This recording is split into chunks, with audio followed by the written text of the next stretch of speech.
En el Congreso de la República parece que ya les gustó la virtualidad. Se está planteando también, y esto lo señala un informe que ha elaborado El Poder en tus Manos de RPP, continuar con la virtualidad incluso en las cámaras de senadores y diputados. ¿Cuán beneficioso puede ser esto para el debate que es sustancial, fundamental al interior del Parlamento? Vamos a analizarlo aquí en Prueba de Fuego. Yo soy Jorge Rodríguez, me acompaña José Chevasco, ex oficial mayor del Congreso de la República. Conoce el monstruo por dentro, Más o definitivamente. menos, más o menos. Bienvenido, señor Gracias, Chevasco. Jorge, por la invitación. Buenas noches. Bueno, esto de la virtualidad es cierto, estamos en una era tecnológica, ¿no? Esto no lo puede dudar nadie, pero ¿no cree que se está exagerando con el tema de la virtualidad? Hemos visto sesiones de comisiones literalmente vacías. Fantasmales. Sí, es cierto, sesiones fantasma. Solo el presidente de la comisión Sí. solito, ¿no? Sí, En algún momento pareciera que va a ser una sesión de espiritismo porque Sí. se escuchan voces, pero no se ve Pero a él está nadie. solo en la Y sala. él está solo. Sí. Creo que se está usando la virtualidad. Creo que el tema de la virtualidad es una gran herramienta en época de pandemia y todo lo demás. Ya han pasado años de esto. Y creo que debería regularse para casos excepcionales. ¿Cuáles podrían ser, por ejemplo? Enfermedad, uno de ellos. Ok. Que no puedas, qué sé yo. Y creo que solamente ese caso, solo la enfermedad.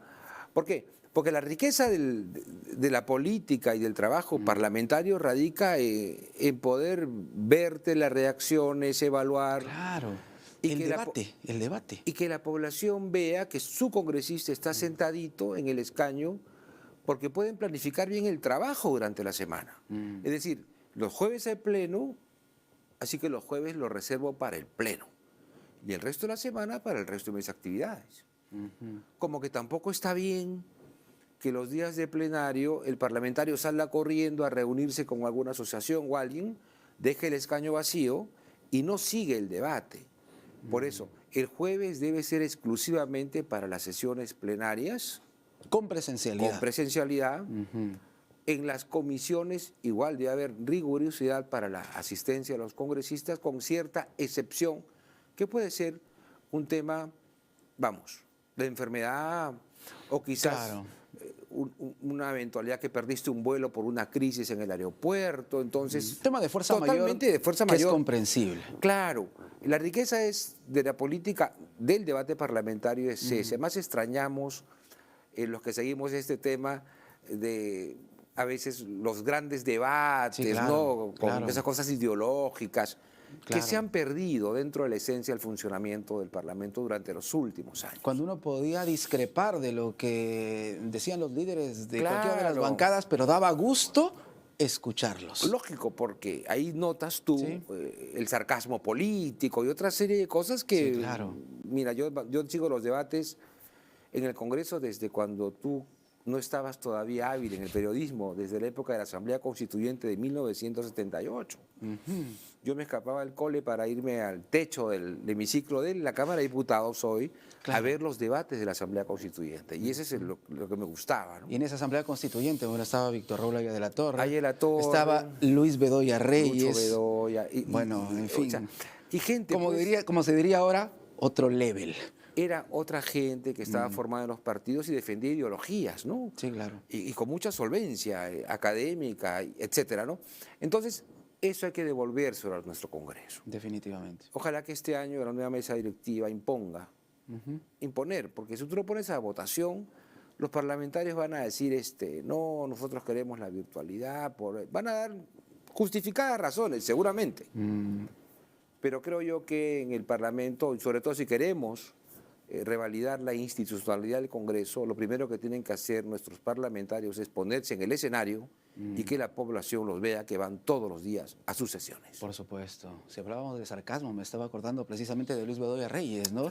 El rey del sarcasmo, inteligente, bien pensado. Es que tú veías ahí Maravilloso, pues, realmente. que el debate, es más, derivaba la respuesta con el taco, ¿no? O sea, Exacto. si vale la analogía esta, porque ellos se preparaban para eso. O sea, por ejemplo, a mí me formaron, lo he dicho 1000 veces, en el Partido Aprista desde los 13 años, ¿no? Y ahí me enseñaban a debatir, desde muy niño. Y esa escuela, como la tuvo el APRA en su momento, también la tuvo el PPC, el Partido Comunista, el Partido Social, Sí. Democracia Cristiana. Sí, claro. Cosa que a veces han ido perdiendo, que espero yo se recupere. Bueno, en Estados Unidos hay concursos de debates, ¿no? Sí. Aquí deberían también proponerse, ¿no? Sí. Para enseñar a los chicos a Mira, prepararse con Alan políticamente. García en la escuela de gobierno nos hacían debatir entre grupos, pero Alan tuvo una cosa que es una genialidad. Nos preparábamos, por ejemplo, para defender la reforma agraria, nos daba un plazo de estudio, 1 o 2 semanas. Llegábamos al escenario a debatir y decía, ¿qué le tocó a su grupo? Defender, ahora va a atacar. Entonces te hacía cambiar el chip Claro. en un segundo. Cambiaba todo. Claro, porque él decía que el político debe aprender a defender hasta en lo que no cree.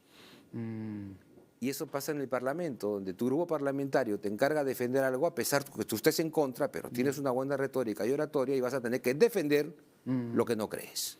Esa es parte de la política. Entonces, virtualidad, pero bastante restringida, Sí, ¿correcto? sí, totalmente. Ahora, se ha cuestionado también los gastos que se están planteando con relación a la bicameralidad, ¿no? Para el alquiler de locales, se habla de gastos millonarios, en fin. ¿Cómo los peruanos tenemos que asumir a este nuevo Congreso? Porque el peruano, la población tiene que entender que la democracia cuesta. Para mí sería muy fácil decir estoy en contra de los gastos si tuviese yo un discurso no realista y si quisiera yo engañar realmente a la población, cosa que no es mi intención. La democracia cuesta. Implementar una cámara nueva, porque se va a implementar, a pesar que el Raúl Porras que tú conoces, ahí funcionaba el Senado, claro, no tiene sistema de votación como lo tiene hoy el hemiciclo, no tiene sistema de audio y video eficiente, no tiene sistemas de grabación, no tiene fibra óptica para poder instalar todas esas cosas. Eso cuesta. Pero el peruano tiene que verlo bajo el punto de vista de la inversión. No como un gasto, dice No como usted, un gasto, en realidad es sino una como inversión, porque necesitamos que el Parlamento funcione bien, no pensando en los actuales congresistas, sino pensando en los parlamentarios que ni siquiera tú y yo aún conocemos. Te hablo dentro de 15, 20 años. Es más, y el Congreso tiene que en algún momento tomar la decisión de salir del centro de Lima, como sucede en otros países donde el Parlamento se traslada a zonas alejadas de la capital. Por ejemplo, hoy el Congreso tuvo que suspender funciones por la marcha de los mineros. Sí, claro. ¿Por qué? Claro. Porque el centro político nuestro está en el centro de Lima. Ahí tienes palacio, tienes ministerios, tienes al Congreso, tienes Sí, claro, la todo Cancillería, está todo está en ahí. el centro. En el centro Y cuando histórico. hay un problema político por causas económicas, todo se suspende. Justamente porque el centro político de nuestro país está dentro del centro económico de nuestro país. Cosa que no sucede, hablaste de Estados Unidos, donde hay 2 tipos de centros. El centro político alejado de la parte económica, por ejemplo en Manhattan, tú ves la parte económica que en las películas, pero el centro político es Albany.